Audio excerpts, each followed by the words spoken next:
Cinema 9 podcast. Welcome in. Episode 203, I'm led to believe. Could be maybe it's down the road somewhere. Maybe we skipped an episode, but I really don't think we did. I think we're really locked on this thing, and that's why you love us. The cinema9pod@gmail.com is how you can email the show. Travis, Mike, and Eric here, and we're going to talk about Ricochet. You find a way, stay out of the way of the Ricochet. There it is. It's Friday night, Travis. You partying?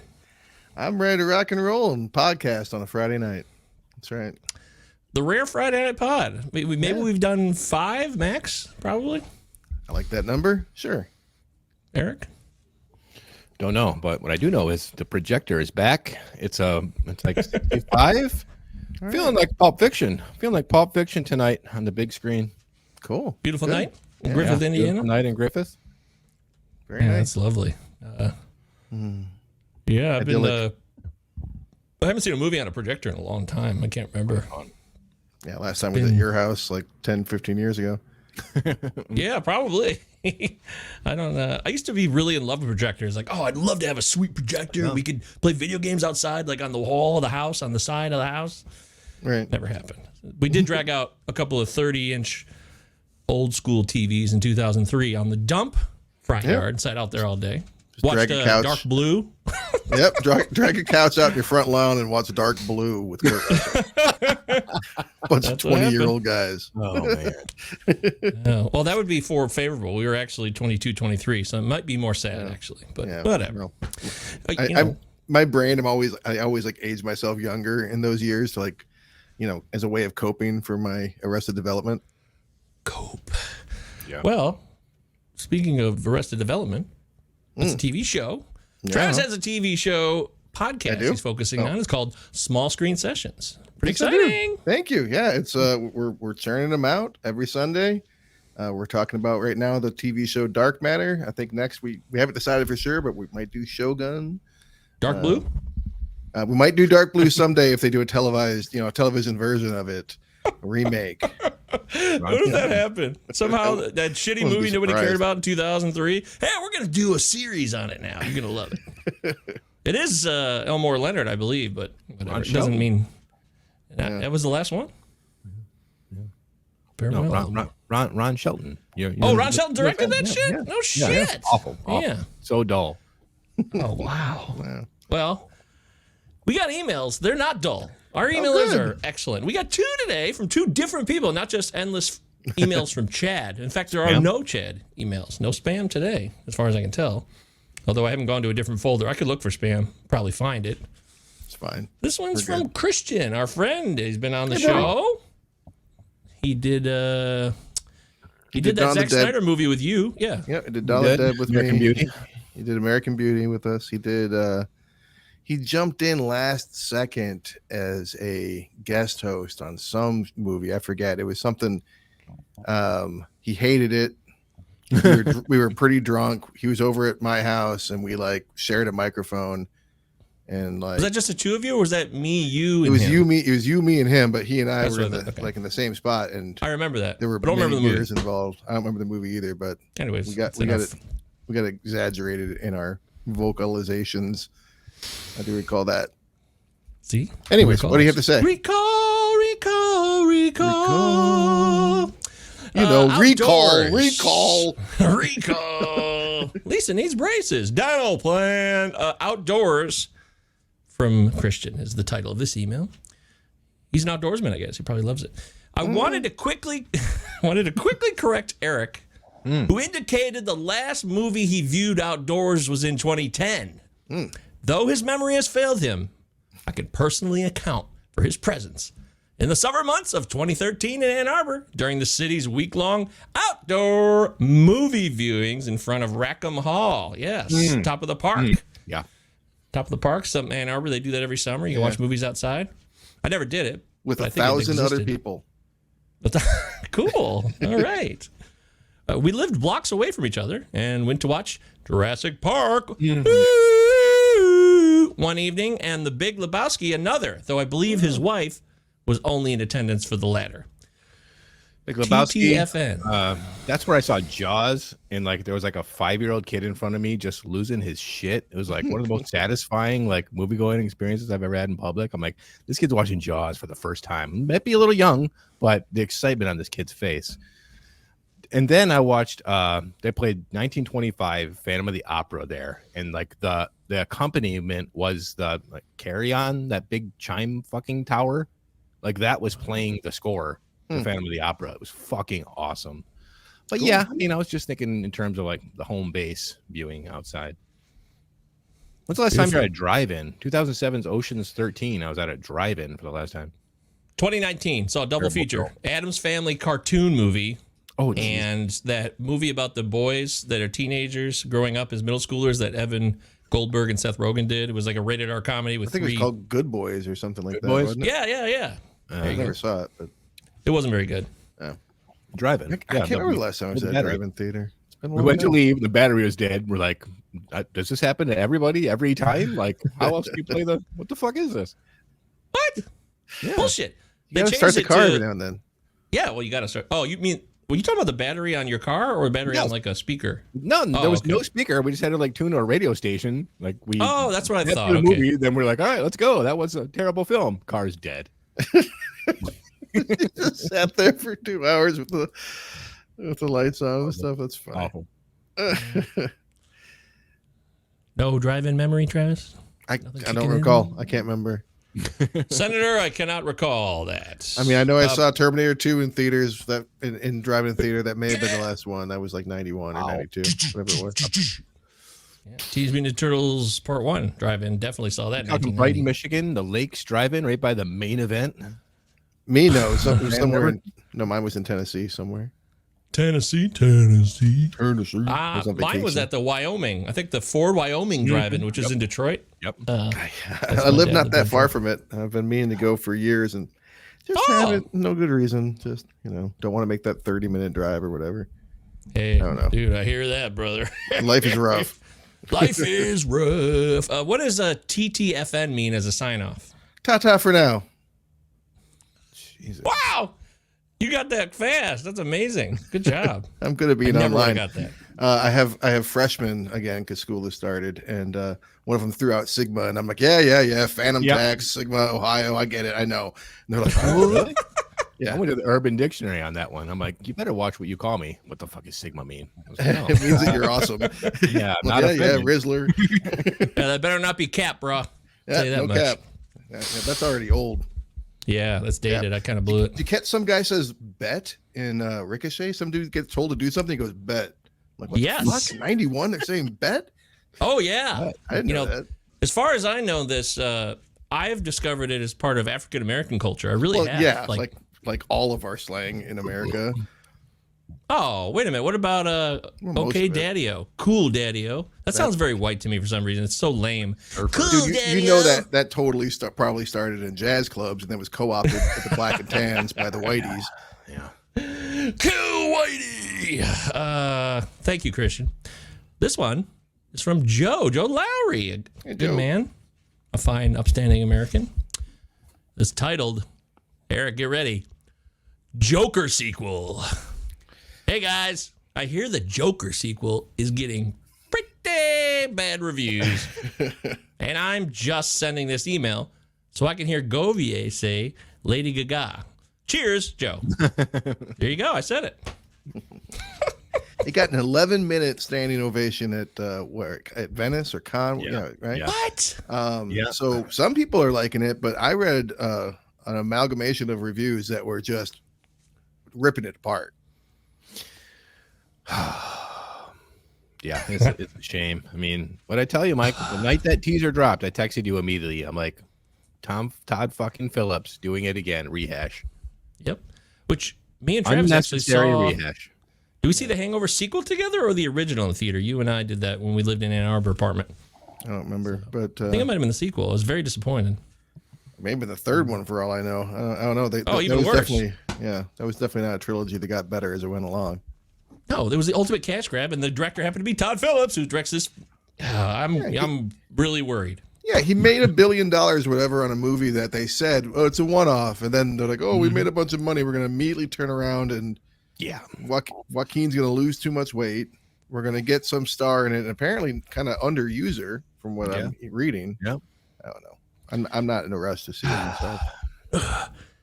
Speaking of sequels, the Beetlejuice sequel in theaters today. Is that true? Man, we live in a world where there's Beetlejuice 2 is in a theater right now, and I'm not even gonna see it probably. Like, what the fuck is going on with my life? We're in the upside down world. Dick Cheney announced that he's voting for Kamala Harris. I mean, I don't know what's going on anymore. Did he? That's fucking great. That's so funny. I didn't hear that one. we live in Cuckooville. It's a weirdo world. Beetlejuice 2. Beetlejuice 2. Beetlejuice. But there won't be a Beetlejuice. He's pretty much already said. Tim Burton. Okay, good. Well, if you see Beetlejuice, send us an email about it. No spoilers, but give us your opinion. Send him an iPod at gmail.com. 5-star review would be great too. We got a lot of good ratings on Apple. I heard you guys talking before the show. Yeah, we're really proud of that. That's thank you. This show's pretty good. It really is a solid show. Like, not to toot our own horn, but we do all right. We do our best.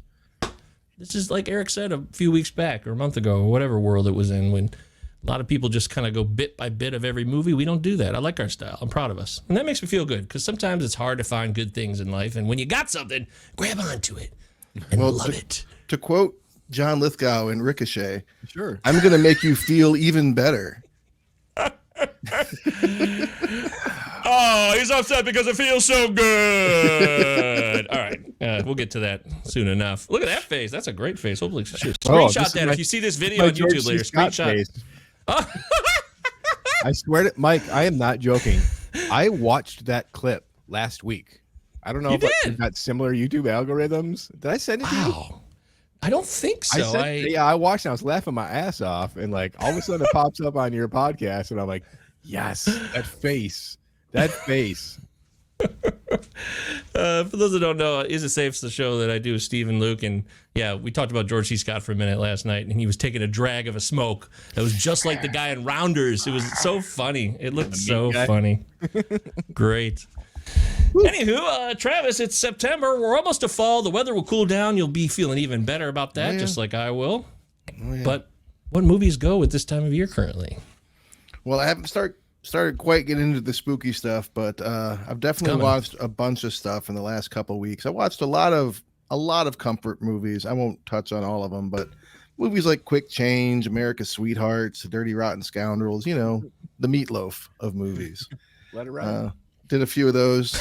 Didn't do Let It Ride, but I went to the movie theaters with a couple friends, and I saw Alien Romulus in theaters. Oh, boy. This is a classic. This is maybe the best attempt at a requel, a word I hate, but does have a specific meaning, that I've seen. It's not so bad as like The Force Awakens, where it's just like, hey, we're gonna do all the same shit again, just a little bit bigger. But it is a lot of the same notes, sometimes too many of the same notes. But it's equal part homage to like the first maybe first 4 Alien movies.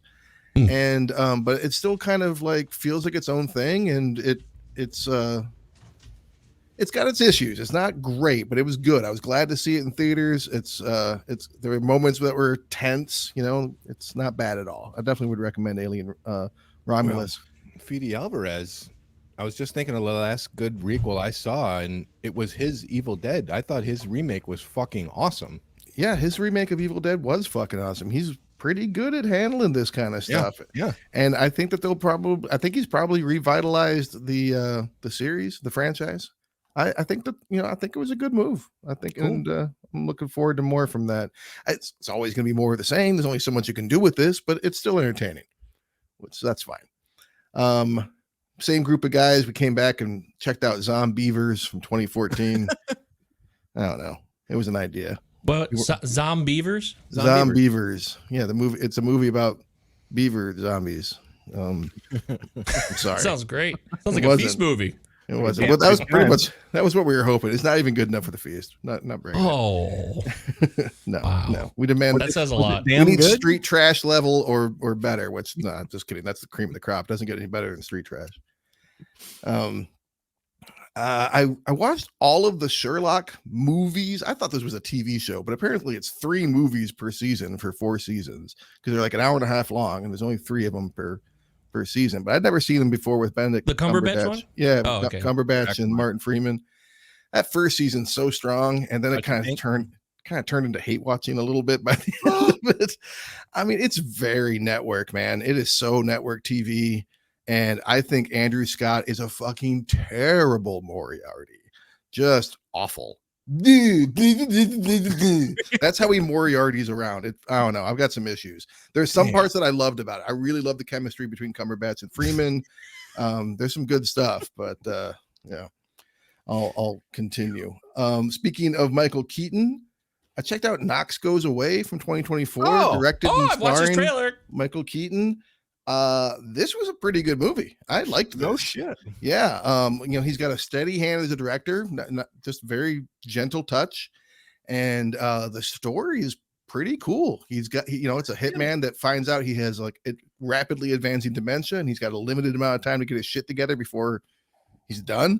So he's like scrambling around, and he's got like hitman problems, It was pretty good. Definitely would recommend Knox Goes Away. I checked out A Quiet Place Day One, not because I really liked the first 2 Quiet Place movies, but because this is Michael Sarnowski who did Pig with Nicolas Cage. This is his second movie. He wrote and directed this movie. Someone liked what he did with Pig so much that they gave him a franchise, and it was fine. It was better than, I think it was probably better than the other 2 movies. It had more of a heart, but because the other 2 movies exist, it's also like pretty superfluous, and you're like, yep, okay, we're whispering again, and once again, like the rules, like in all of 3 of these movies, the rules just like wobble, like, you know what I mean? Like sometimes they can get away with like yelling at each other, sometimes they can't. I don't know. It's got still not just moving to the waterfall yet. Don't forget the 3rd Quiet Place that never was released. I'm talking about that's what I'm talking about. The 3rd one is called A Quiet Place Day One. That's the movie I'm talking about. Oh, the 4th one then. So the unreleased 2005 version, directed by Paul B. You guys, come on, man! Wasn't it Quiet Place? Am I crazy? No, The Quiet. Oh, The Quiet. The Quiet was the name of a short film that we worked on with our buddy Paul Freeland. Okay, no wonder we were so fucking confused there. The Quiet. You're right. I apologize. And let me get through some more real quick. After watching RoboDoc, I was really dying to watch RoboCop, but it's not streaming anywhere. So I finally just buckled and bought the Blu-ray of that. No watched way. that. So happily own that. I did the same thing with Grumpy Old Men. I was thinking about it. I watched Grumpy Old Men and Grumpier Old Men for, I don't know, the 1,000th time. Last night I watched them back to back, like I always do. And I was thinking about it, and I don't think that there's a better set of 2 movies out there. Like Kill Bill movies they're more disjointed. I mean, they're good, don't get me wrong, but like Endgame and Infinity Gauntlet, there are no 2 movies that fit together better, I think, as like really just being one big movie than Grumpy Old Men and Grumpier Old Men. I love those movies. Better lock that in. Where's that gavel noise? Get on the record, buddy.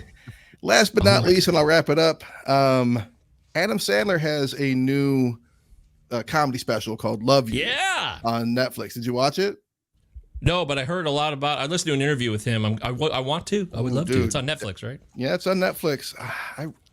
I'm not going to say it's as good as Bo Burnham's Inside, but I think it's the best comedy special I've seen since it.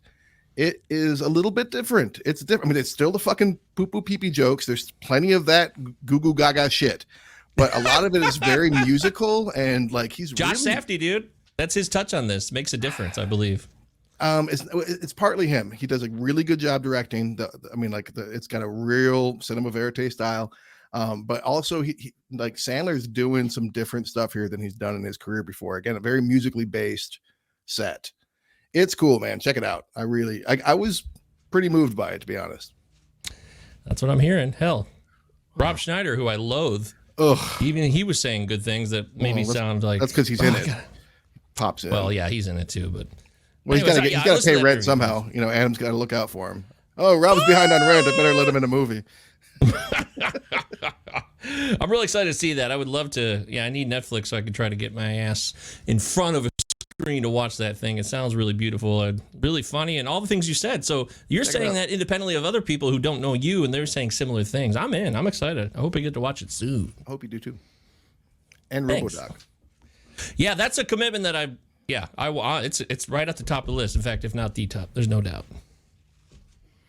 I watched the first season of Teenage Mutant Ninja Turtles, the original cartoon from 1987. It's on YouTube.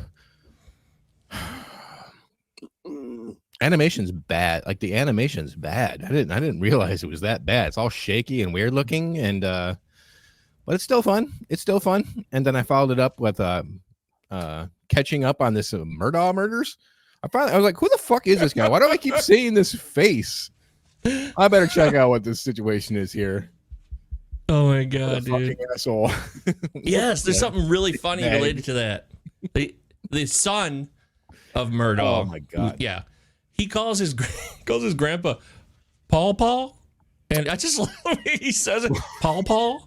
He's like in court. They're like doing testimony. Paul. He says it like that. I just could not stop laughing every time I ever heard that. That's my Not extent Papa, of not Papa, because I've heard Papa. No, He says not Papa. Paul. We get that Those just are drop. problems. Yeah, I mean, Paul.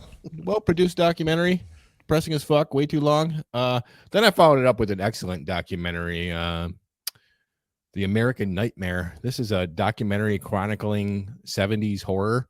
Came out in 2000.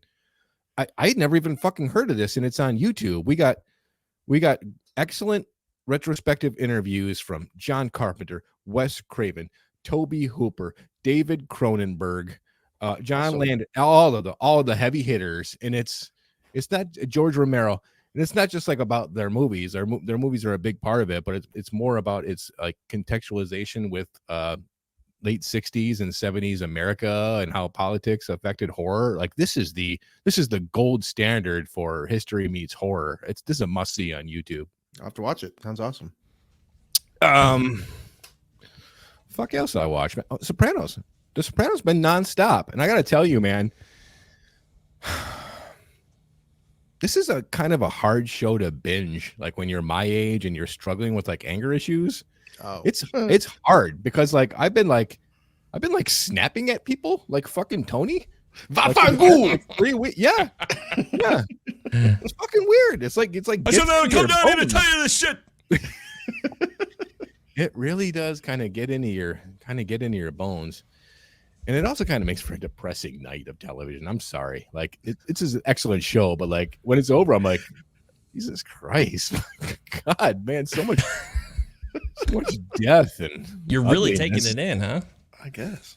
It's hitting you hard. I mean, it's fantastic. We're heading into season 5 though, so I don't know. I'll keep it going, but we're heading into season 5. You know what, man? I love season 5. It's fantastic. No spoilers. It's 20 years old. That's it. That Annabelle Shiora. Oh my God, what a beautiful woman. She is. She was and always will be. Absolutely. Yeah. She got fonded. Yeah, she did. Jungle Fever. How about you, Mike? Well, finally found a proper shelf that fits all of my shitty laser discs. So I've got a whole shelf now. I counted it up. We got about 254 laser discs. Wow. And we got 3 copies of Sabrina. 3 copies of Sabrina. Sidney Pollack, 95. Yeah. 2 of the 95 and 1 of the original. So I'm like, man, my Uncle Bill must have loved Sabrina or Humphrey Bogart. I don't know. Harrison Ford. He does have Air Force One on there too. He might be a big Ford fan. So now, what? I've never played a laser disc. Do you have to fucking flip this thing over halfway through? No, it will flip to the other side. At least this changer offers that, but you do have to put in the second. There's 2 discs often, 2 giant discs. Part 3 and 4.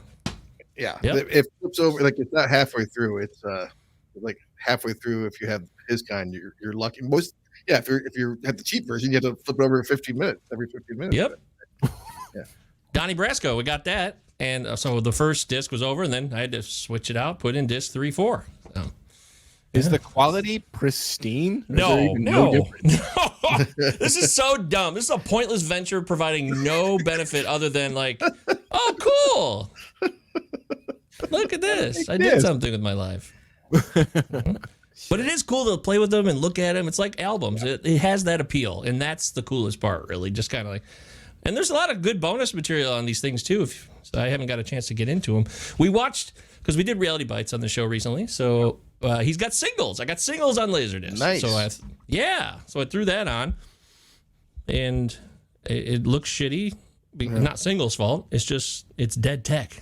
So even though I got this dead tech on 65. This fucking postmodern dead tech fucking bullshit house. Yeah, that's what. Yeah. How did Campbell Scott's dance look on Beautiful Laserdisc? It's like the Pretty dumbest good. like club dance I've ever seen in a movie. Hey, it didn't look great, but we watched a whole movie, and I guess that's the highlight. I don't know. I mean, they're fun to look at. I got some cool gems in there. I got some Cronenbergs even in there. There's some Criterion Collection ones in there. I'm like, wow, there's some good shit in here, and a lot of popcorn trash, and some rom-coms. Picture Perfect. Maybe I'll throw on Picture Perfect one day. It's not But great. I had Reality Bites on Laserdisc, and I didn't even watch it. I blew my opportunity. I was like, oh, shit, I had this? I didn't know until after we did the show, but That's funny. minor detail. It's okay. So, yeah, playing around with those, and other than that, I haven't been able to watch other movies, except, of course, Ricochet, which we will now transition into. Ricochet. Ready? Watch out for Ricochet. 1991, Denzel Washington, coming off Academy Award win for Glory in 1989. I'm sure he did a movie or so in between, but pretty much, not too far after, he did this movie. John Lithgow, you see him, for those watching on the YouTube. There he is. He is. Jesse the Body Ventura, all kinds of people in this movie. So it's a real hoot. Do I go first because I picked it? Is that how this works? Yeah, sure. Why not? I always get confused when I'm hosting and then I switch gears on that. So, yeah, I picked it because I watched the shit out of this movie on HBO. It's an HBO classic from the 90s. It was on all the time. And apparently, this is an HBO movie? No. Huh? Did you see that at the beginning of the Not a thing. titles? They said HBO. I'll double check that. I was like, Really? wait, it's HBO. Maybe I'm crazy, but I thought I saw that at the beginning. But Maybe you're right. it would make sense, that it was on HBO In so much. theaters. too. I remember that preview with the bullet coming at you. Yeah. Anyways, I loved watching it. I don't know. It was highly entertaining. I also loved it because there was naked woman in it having sex. And I It's was an like, HBO oh, wow. production, according to Wikipedia. Yeah, it is. Okay. It's an HBO production. I mean, I think it probably still went through theaters. Yes. But it was an HBO production. Interesting. I guess I didn't know that they always did that then. But Not apparently sure I they did either. But I really don't think that it was like just on HBO because I remember renting it as a kid. Well, got Denzel, John Lithgow. I mean, everybody wants to see this thing. Yeah. So I used to watch all the time. I loved it. I thought it was action-packed and intense. But I didn't think it was as funny back then. Maybe I might think it's funnier now. We'll see. It turns out it's hilarious. It's pretty much a comedy. Yeah. I don't know, man. I got no horse in this race. I watched half of it last year. Oh, for the first time? Yeah. We did like a family rental on this movie when it was new because my family's always been like a big movie loving family. And actually, I think we even rented this one over at my dad's house, which is even more rare because he doesn't give a shit about movies. But yeah, so I remember watching it then as a kid and being like really confused that a man could have sex against his will. That a man could be, well, I mean, he's fucking raped. I don't know how funny it is, but these dudes raped in this movie. And I remember like just being very like weirded out by that. That was like my big takeaway. And I never saw it again. And I was like 11 or 12 years old. I never saw it again till last week. Family night at the Roy's. Yeah, well, Picked up a family video. we watched a lot of weird shit as a family, but it wasn't my family's fault. It was the 90s and 80s fault. This is like a tentpole movie, man. You got Denzel, Lithgow, summer '91. Woo! What is the rating on Ricochet, which features Ice-T in a co-starring supporting actor role? It does. 6.0. What was the New Jack City score? Does anybody remember? It's the same year, too. I don't remember. I'm going to say 6.3. I'm going to say this is it's like a 6.7. People might like say, this is people love action movies, so I'm going to go there. And 6.2. All right. There you go. I'll take this win. Take Every that little victory win. I get. Celebrate it. Win. Right. Celebrate. As far as Bozo Tomatoes, so the critics, 74%. They like it. Solid. It's not terrible. When it came out, I'm guessing these aren't like current. People are okay. Well, we'll see about that. You're right. This is odd. This is quite a discrepancy. 52% from the audience, a tipped over bucket of buttered popcorn. Critics like this, audiences were pissed Because because critics would have reviewed it at the time, and audiences have been reviewing it nonstop since. Is my guess, right? Well, there's only 19 reviews on this one, so wow. There's not even a second page. Usually, I got to scroll down for an additional page. Very limited. Let's see. Anybody? Boy, there's like no ratings from this on Rotten Tomatoes prior to 2000, which is unusual. Very unusual.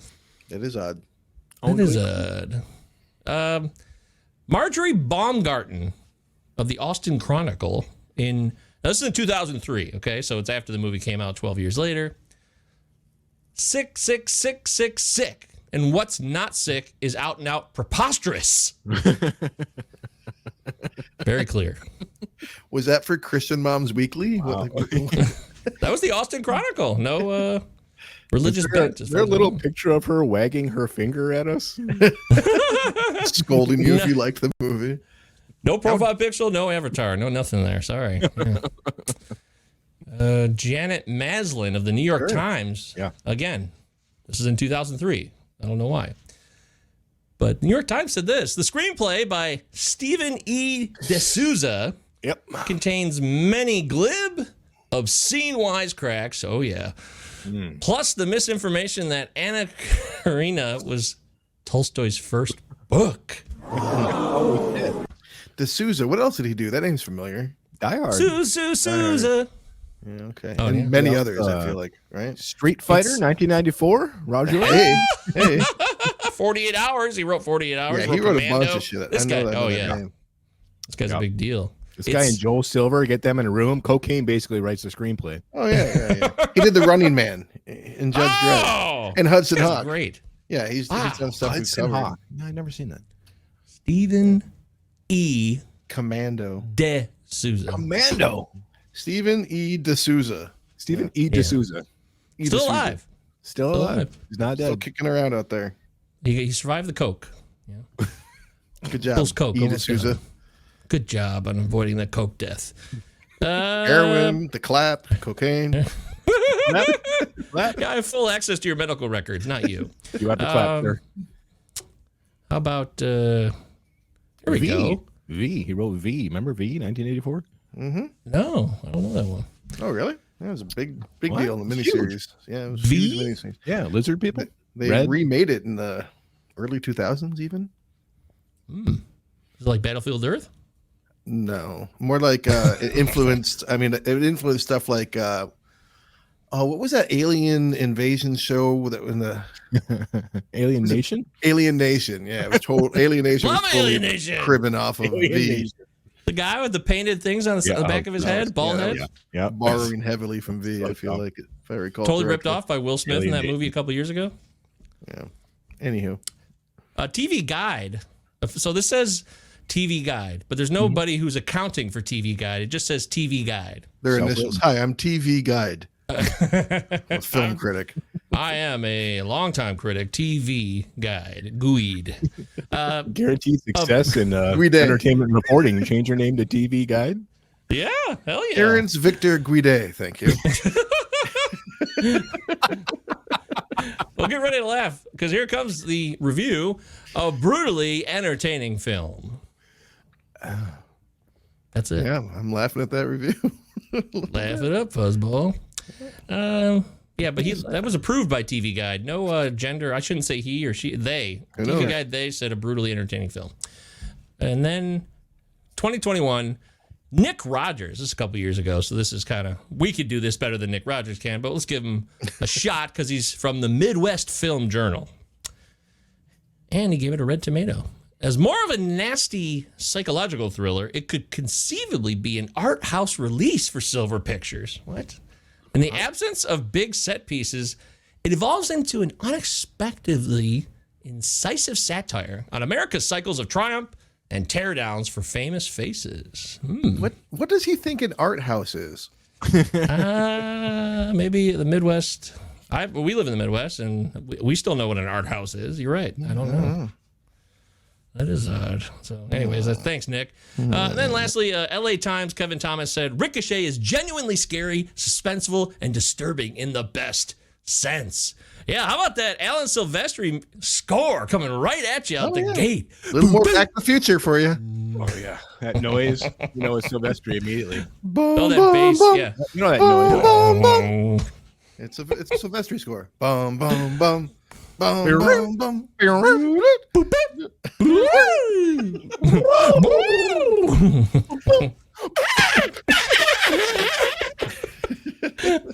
We go full Bill I got that on Laserdisc. I got that fucker on Laserdisc. Highway on Laserdisc? That's kind of cool.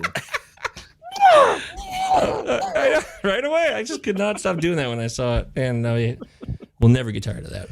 But, okay. Yeah, great score, though. Intense. That very ominous. Maybe this laid the groundwork for, like, CSI's score in the 2000s. Ominous. Dun, dun, like that little bass thing he makes, like... But it's interesting. Anyways, you're listening to 44-year-old white guys sing movie scores from the early 90s. This it's a violent film, right? Yeah. Yes. Seen worse or better. John Lithgow. Yeah. Well, how about the lighting? When Lithgow makes his debut on screen in this movie, awesome. It zooms in out of the shadows. Yep. Back when movies cared about a good entrance. Yeah, he looks like Bruce Hornsby's stunt double, but still, he looks awesome when he comes out of there. Yeah, even when he has the initial fight with Styles at the carnival, where, by the way, that woman walks out of the porta potty. So lame, but so classic. He's going to walk in front of this guy with a gun. Yeah. Oh, hey, Bob. Get over here, bitch. Lithgow's out to lunch in this movie. He is out. This is all time. She's going to have to put a paper bag over her head while her boyfriend fucks what's left of her. Yes! Yeah. Yep. Oh, yeah. Once that line is out of his mouth, like the movie's off to the races. You're like, oh, okay, this is what we're doing. Yeah. Yep. Somebody typed that. Many executive eyes read that in the script and approved it. I love that. The Lithgow improv. This movie is graphic and vulgar as fuck. It's I don't what. Okay, let me go here first. So Travis, the whole line about maybe even your dog. After he says, "I'm gonna come over and fuck your daughter," and I'm gonna fuck your wife. I'm gonna fuck your daughter. I'm gonna fuck your dog. Yeah. I was using your wife's pubic hair. Yeah. Okay. You're really pushing all these. Okay. Blake is a sexual deviant. We see this. I mean, he's got this obsession with Styles, right? And we see he's taking porn and pasting it to his wall and sticking Denzel Washington's face over it. Dude's got deep-rooted issues. Yeah. Oh yeah, you think so? I do think so. I figured out when he was prison gladiatoring. You'd be surprised how your brain can get fucked if a dude strips and then shoots you. That would really traumatize you. Fuck with you. The last time I had a gun on a young man, he took all his clothes off for me. We talking that gladiator part of the prison? A little repressed homosexuality here, Blake, you think? Oh, big time. Yeah. When you mentioned that gladiator prison bit, so the Body Ventura and Lithgow have to fight till the death. And the line is, when two white men in prison have a grudge. I was like, oh my God. May the best Aryan win. I mean, I know they're the Aryan Brotherhood, and we've seen that in movies a billion times. But this is a Prison Break movie? Kind of. I mean, part of it, and that definitely happens in it. And like they break out of prison, and like rather than just be like, "Yep, okay, hey, well then moving on," he's like, "Nope, I'm gonna shoot him. Just have a big shootout here instead, because fuck it, I am a sociopath." He killed the bookman. He even killed the bookman after he. Come on, Yep. it's unnecessary. Come on, Earl Talbot Blake. Great fucking name. I will say that. Great serial killer. Three name. Sure. I like that. Yeah. Good job. Also, Denzel Washington tried out for Philadelphia in this movie. Did you see that? Like while he was filming this movie, he went and tried out he just turned in this movie. He's like, watch this scene right here from. Is that the courtroom scene when he's running around screaming and going? Yes! It was so I'm like, dude, okay, that's the Philadelphia audition right there. Oh my god! Amazing. He got Philadelphia after that audition then, because I know. I'm like, this is a lawyer. Movie. You're right. That's true. This is a lawyer. Yeah, I had to double check the release date. I'm like, wait, he's got an Oscar, and he comes to the set with this ready to go. So, what is Denzel? Does Denzel, you think, have a thing for being the kind of lone man badass? Because he's got so many movies where he's done that. He clearly has a thing for like being that action star lone man badass, right? Yeah, but also, I mean, did he does it well. did he have? I should have checked this. Maybe you have the computer in front of you, Michael. Yes. Did he have any starring lead roles before this? Well, I mean, that's a great question. he was nominated for right? Wasn't he nominated for Glory or am I mistaken? He was Won the Best Supporting Oscar in '89. 89. Yeah, Yep. but he still hadn't You're right. started anything. I don't Well, think. part roles, it was supporting like, roles. It was like huge for him. Yeah, but that was TV. I'm talking about he had not. This I believe this is his first starring role in the film. And this is Because- before Devil in a Blue Dress. What about Yeah. Cry Yes. Freedom? Was he Yeah. in that? No, Cry Freedom was in 87. Was he the main star? I never saw it. So I never saw it either. I thought Mighty anyways, I don't know. Quinn. Yeah, he was. I mean, I think he's you're on his right, way Travis, up. for the most part. Yeah. He's a leading man. I mean, he Oh yeah. great leading man. He did Malcolm X the year after this. Did he really? That was a year Yes. after this. Year after. Yep. Wow. must Oh, so have he been would have done great. he would have done Mo Better Blues before this then. Yeah, he had That's to right. have. Yeah. I never saw that once. I don't know. Was he a star or a co-star? I didn't I never saw it either. know. Ooh, maybe we should bring it to the show. Maybe. Anyways, Blues. it's not a big deal. But so is this movie over the top? Yes. That's a no-brainer. But is it too much for anyone? I mean, it's a big movie. Like it's very like everyone's just like it's like no one ever said like hold back a little bit ever. No one ever was like tone it down a tick. No, it was like the whole movie is like the scene where when Denzel Washington's like wearing like his wife's pink dress and he's like running around with a gun in his hand and he goes into his living room and goes, I'm not crazy, like throws his TV down on the floor in front of his family. That's like the whole movie basically. Yep. I set the pen down after like 5 minutes. I set the pen down and I'm like, I'm sorry. I'm like, we're having some laughs here, and this is a fun movie to make fun of, but like this is like fucking stupid. This is like terrible. I'm not gonna say a terrible film this early, but I'm just like I saw what was going on and I was like, oh, this isn't like a real movie that I need to take seriously. All right, whatever. Let's finish this up. Russell McCalhy. Okay, this guy made Highlander. This is what he's famous for. Yeah, he did Highlander, and he did something else that was pretty big too. I feel like I thought he kind of crushed it as the director. I really do. crushed it. Yeah, I do. As the director, specifically, okay, maybe more so, maybe I'm thinking cinematography. There's a lot of cool shots in here. I love that slow one take zoom in when they're doing the typical trailer ready-made arm wrestling shot. It's like a minute at least. And that's cool. I like that. I did. I was impressed on that scene. Only. I think the dialogue is what really fucks with me most in this movie. And it's not just the over the top bits necessarily either, but that is mostly it, because there's just especially, all right, Lithgow is clearly having a fucking ball doing this movie. And I remember as a kid, like seeing this and seeing Raising Cain and a few other like kind of out there movies and thinking like Lithgow is like a great villain, but he's like, yeah, he's so all over the place. But the dialogue they all have is pretty. You know, he had to be alive. How else could he kill me? There it is. Oh man. Crack a joke right before you're dead of gunshot.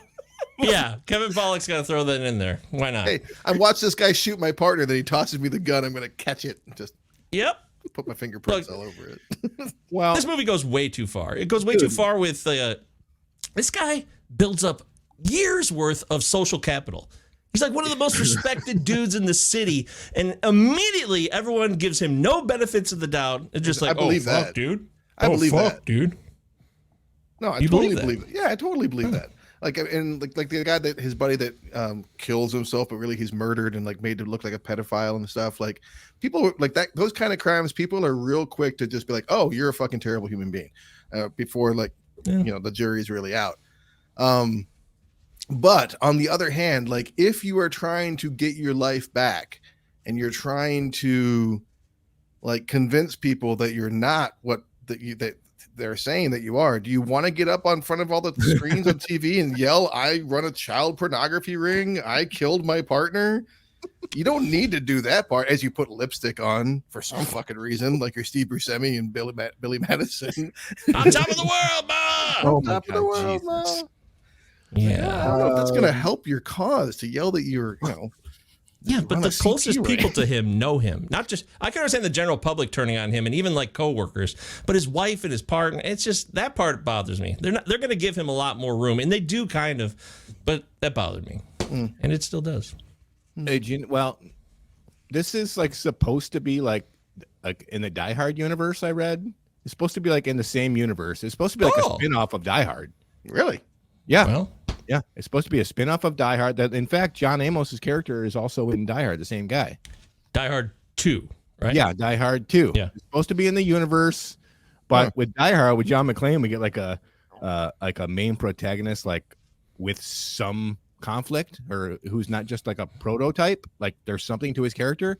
This fucking, I don't even know this guy's name. I don't even know this guy's name. Nick Stiles? Plays. Nick Stiles. Nick Stiles, guy who like ascends and like he has no issues. He's got no issues. So this fall from grace, I don't care. But I know it's going to be resolved. I don't care. Anytime a movie tries to pull this dismantling, like I know it's going to be resolved. So I'm just like, who cares? Okay, well, I can, you're not wrong there, and I can see your point. They're trying to take this man down because Earl Talbot Blake's life was taken from him. Initially, both their careers were ascending at the same time. His criminal career, I guess. So he was so focused on being a career criminal that he really felt he was robbed of the opportunity. When you actually do have something on someone and it causes some conflict, maybe some change for the character, but there's just nothing. It's just not true. And like, it's resolved. Dumb. I think after about 40 minutes, I think I wrote down, I started to feel a lull. Once Blake gets out of prison, I don't know, I kind of lost some zest for the film. I was like, oh, and that's supposed to be when things are picking up. I mean, that's when he starts, like, that's when he starts fucking with his life and recording him and doing all that stuff. But that's a good point. Yeah. We didn't talk about the start of the movie though. The movie starts with our lead playing basketball with Ice-T and Kevin Pollak. Of all the fucking people in the world, that is quite a way to start a movie. I'm like, watching Kevin Pollak play basketball with Denzel Washington is way funnier than it should be. Also, he turns his back on his back on Odessa after that game. It implies that they've been playing ball a lot over the years. Yeah, they grew up together. Suddenly, he realizes he's a criminal because he's got a hot-wired, torn off car that he's stolen with the wire sticking out. Suddenly, Nick Stiles realized that Ice-T was a criminal, I guess. Here's a better question. They're such good friends that he can go to at the end and be, look, I got a big plan to fake my death. I'm going to blow up your lab and all of your product. No, don't get it out first. We're going to blow up everything that has made you who you are in this town. And I'm going to jump down this chute. And Ice-T's like, cool. Yeah, let's do that. Yeah, it's exactly it. He's like, hey, don't deal drugs at the children's center. Fuck no, we are. But you can blow up my whole entire operation, no problem. Well, they set it up so beautifully with the middle of the movie scene where he comes in with the fake grenade. He said, I'm ready to die for what I believe in. That scene was fucking great. That's when Denzel ignites. He just ignites. He's so good at that intimidation. I thought for sure that you, as the father, would be the one that would be like, dude just has a baby girl and goes straight from the hospital to the fucking drug den with a grenade. He knows that's the one thing that rang a little bit true for me. He knows the people of this neighborhood, so he knows he can trust them. Like, I'm sorry, dude. Like, the basketball scene had some energy, and I was like, kind of cool, great shots. But I'm like, normally in a movie like this, if you want to have a fucking protagonist worth a damn, this is where you do the classic 90s like tragic thing that the main character's got to regret. Like when he didn't get the bad guy and somebody died on his watch. But no, succeeded, continues to succeed. It's just like, what is this? Continues stripping down. He's like very scantily clad through much of the first half of this movie. Yeah, there's a couple of dick jokes there. There's one dick joke there. I don't have any more weapons. Except that'll kill you anyways. And then his wife makes a dick joke when he's trying to plead to her that he had sex with that woman against his will and he didn't like it or want it. And I tried to fight it off with every inch of my body. Well, there was a few inches that didn't put up a fight. Hey-oh! It's supposed to be like a serious scene too. These people, you're right, Travis. They can never pull it back, even when it's supposed to be like an intimate moment between husband and wife. It's so silly. Yep. Gotta have those lines in. And this, what fucking news station broadcasts like dude being pierced by like fucking giant fence boat? Like everything is shown on live TV. Eviscerated corpse is like she's using it as her backdrop. Everything's wrapped up nicely here except for this motherfucker behind me. He's bled out. Storms tomorrow. Dead body hanging out. And it's 1991, and Earl Talbot Blake, I'm going to say it every time, he is in the other room recording, Nick, while he's at that dinner. Yeah, about the house special, Mr. DA. And it sounds flawless once he adds it to the tape of the video they record of him fucking that prostitute. I'm like, this is, come on, get out of here. I don't know why I have to even get so real about things in this movie. Maybe that's my problem here. I should have put the pen down after 2 minutes, Eric. I couldn't help myself. Forget. I was like scribbling down every piece of dialogue because it was all gold. I know. Yeah, so this is the movie by far, Travis, where I did that the most. I was like, oh, God, I got to write that down. I don't want to forget that one. There were so many of those. You're right. Also, this was the biggest year for Ice-T with New Jack City and this movie. Big year for Ice-T in the movies. We've done both on the show now. So yeah. Did Cop Killer come out this year? Early acting career. Which movie? Did Cop Killer come out right then, too? 90, I think Cop Killer was 90. Close. Also, the Rodney King tape was from early 92, or was it from 91? I think it was 91. Yeah, so I'm wondering, obviously they took that from the headlines with like, where Nick's being recorded at the carnival, saving the day. I thought of that, but there's really no societal deep thought connection between the two at all after that. It's just an observation as a set piece. I don't even know if it was deliberately connected. It's just kind of a time period when people were carrying around VHS camcorders like the first time. Were the towers a real thing? Is that something LA people, do you listen to the show? You watch the show? Was that a thing? Was that real? Or was that made up for the movie? Because I never heard of that shit. So. Do you guys keep a box of flares under your sink? Yeah. You're damn right.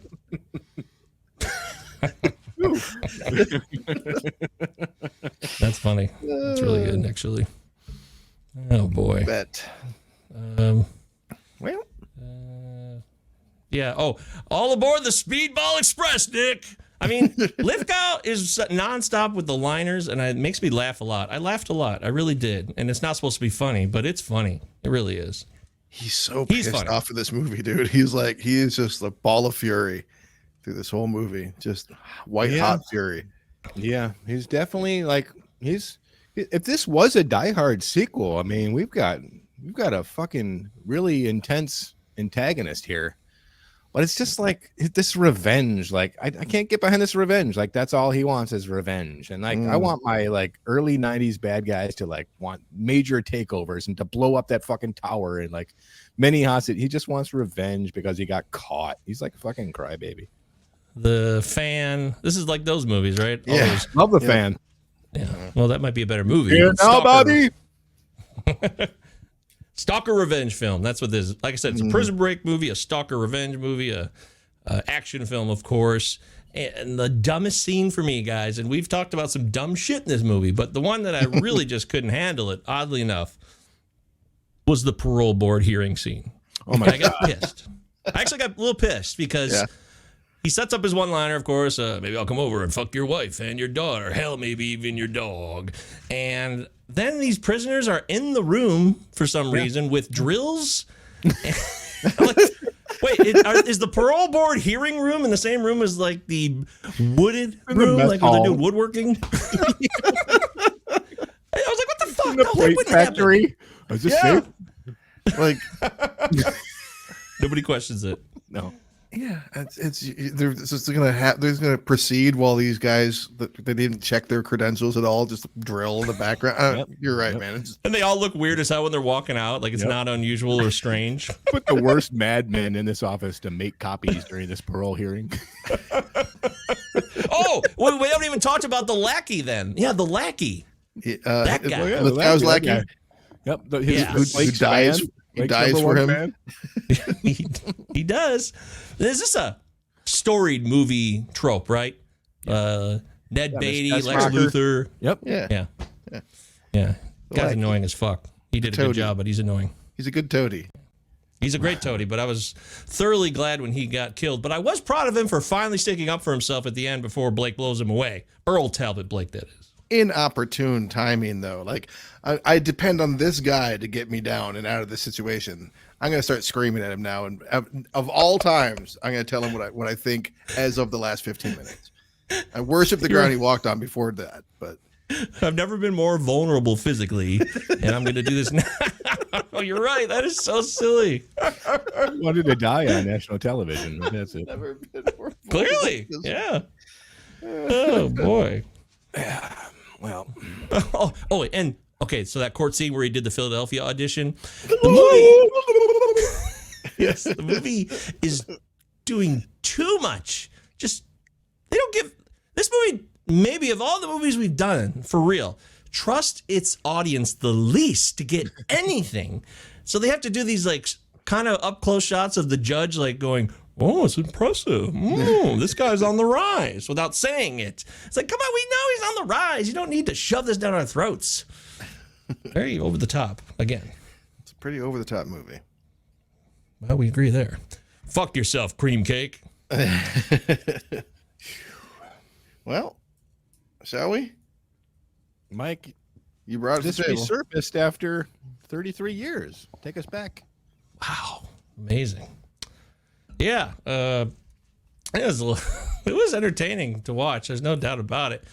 Not for the reasons that are intended. So the question comes down to, does it hold up for me as an entertainment piece or as a movie itself, even if the intentions of the movie are something that are almost the opposite of what it actually puts out? I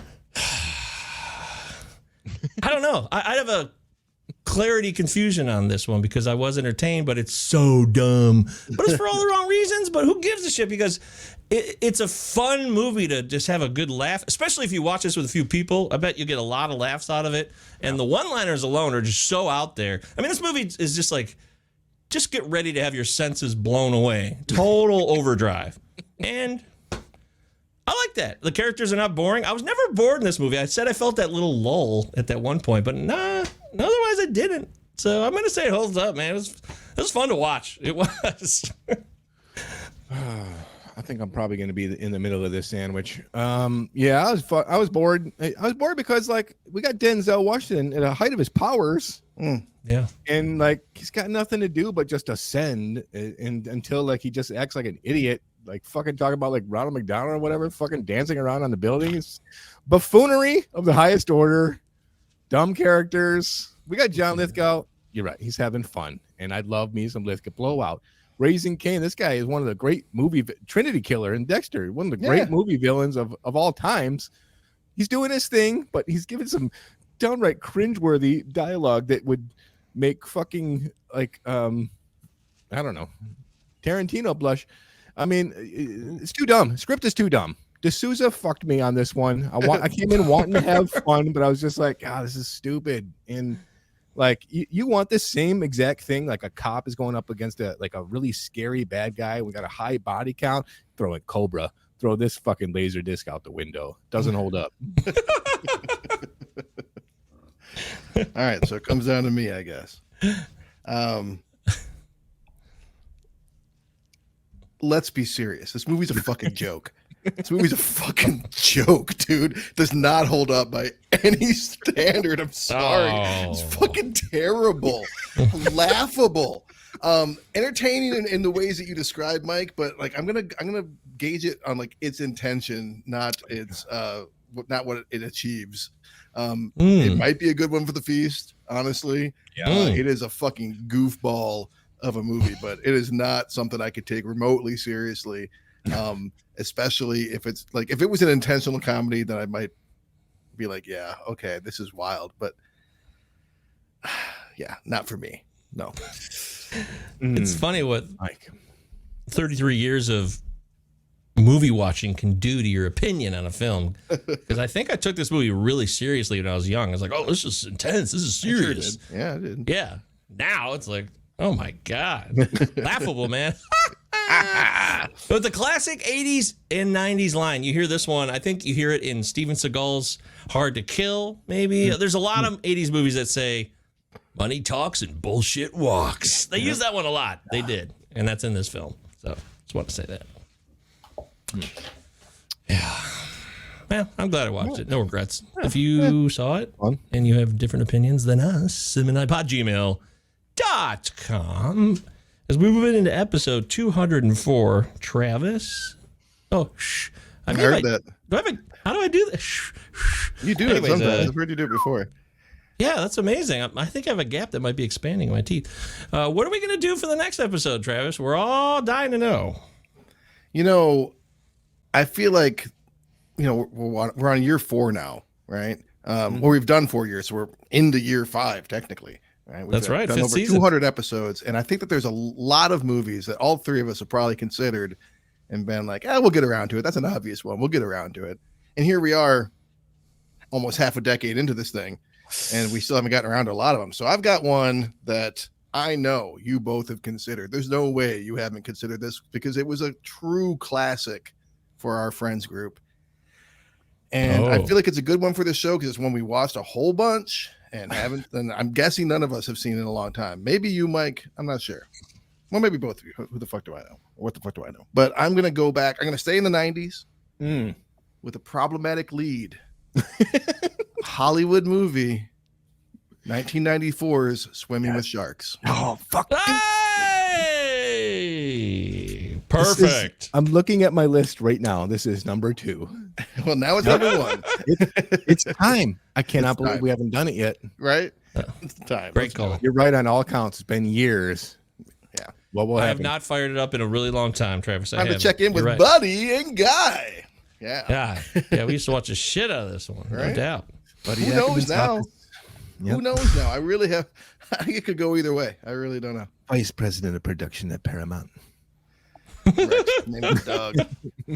Yeah, I mean, it's going to be really interesting to absorb this one after the Weinstein Hollywood fallout and post Me Too world now in 2024. Very interesting. Very Michelle Forbes. That'll be fun. She's always lovely. And yeah, wow, this will be great. Great call. Okay, so something to look forward to, something to get stoked about.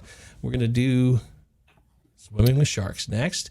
cinemanipod@gmail.com. He's Travis. He's Eric. I'm Michael. We thank you for watching and listening. Check out the YouTube if you want to see us in person. Otherwise, just listen on your preferred podcast platform. It's a good time. We love doing the show, and we appreciate your time. I think that'll do it, gentlemen. What do you say? That'll be all, gentlemen? Thank you, gentlemen. That'll be all? I bet he shit his pants. I can't wait to look. Actual lines in the movie.